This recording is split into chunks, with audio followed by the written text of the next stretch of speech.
आखिर कौन है चांद का मालिक जो बेच रहा जमीन? हिमाचल के 4 सौदे, कितने पैसे दिए? चांद पर जमीन खरीदना बना फैशन। भारत का चंद्रयान 3 चांद के लिए रवाना हो गया है। इसके बाद एक बार फिर चंद्रमा पर जीवन की संभावनाओं को लेकर बहस चल रही है। अक्सर ये सुनने को मिलता है किसी आदमी ने चांद पर जमीन खरीदी है, कभी अभिनेता शाहरुख खान, कभी सुशांत सिंह राजपूत, तो अभी हाल ही में हिमाचल के हमीरपुर निवासी पेशे से एडवोकेट अमित शर्मा ने भी अपनी बेटी के जन्मदिन पर तोहफे के रूप में चांद पर जमीन खरीदी है।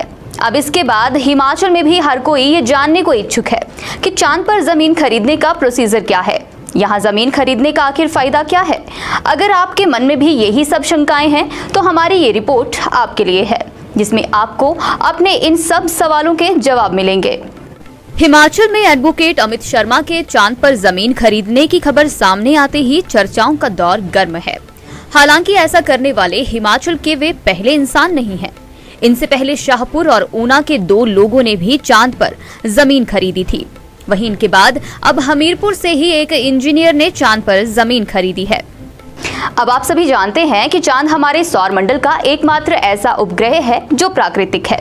चांद पर कोई वातावरण नहीं है। इसका गुरुत्वाकर्षण पृथ्वी के गुरुत्वाकर्षण का 1/6 हिस्सा है। बता दें कि चांद पर जीवन जीना मुमकिन नहीं है और इसका कोई मालिक भी नहीं है। दरअसल साल 1967 में अंतरिक्ष संधि पर 109 देशों ने हस्ताक्षर किए थे।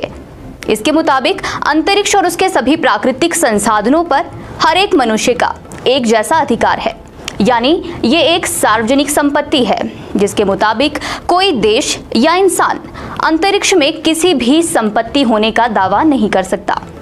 हालांकि कई कंपनियों द्वारा चांद पर जमीन बेची जा रही है, लेकिन चांद पर जमीन खरीदने के लिए कोई कानूनी अधिकार नहीं है।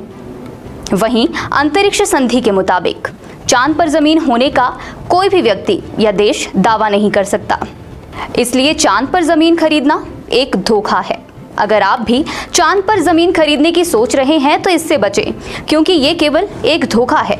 अब आपको बताते हैं कि कौन सी कंपनी है जो लोगों को ये जमीन बेच रही है। मीडिया रिपोर्ट्स की माने तो लूना सोसाइटी इंटरनेशनल और इंटरनेशनल लूनर लैंड्स रजिस्ट्री एक ऐसी कंपनी है जो चांद पर जमीन बेचने का दावा करती है। लेकिन अंतरिक्ष संधि के मुताबिक अंतरिक्ष यानी कि चांद, सितारे और अन्य वस्तुएं किसी भी देश के अधीन नहीं आता। अब जब चांद पर जमीन खरीदने की बात आती है तो बात इसके दाम की भी आती है।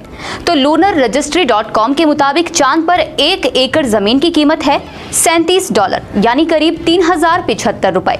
अब अंतरिक्ष संधि के मुताबिक किसी भी ग्रह या फिर चांद पर किसी भी एक देश या व्यक्ति का अधिकार नहीं है। चांद पर बेशक किसी भी देश का झंडा लगा हो, लेकिन चांद का मालिक कोई नहीं बन सकता। स्पेस लॉ पर कई किताबें लिख चुके डॉक्टर जिल स्टुअर्ट ने अपनी किताब द मून एग्जीबिशन बुक में लिखा है कि चांद पर जमीन खरीदना और किसी को गिफ्ट करना एक फैशन बन चुका है। किसी भी देश का चांद पर कोई अधिकार नहीं।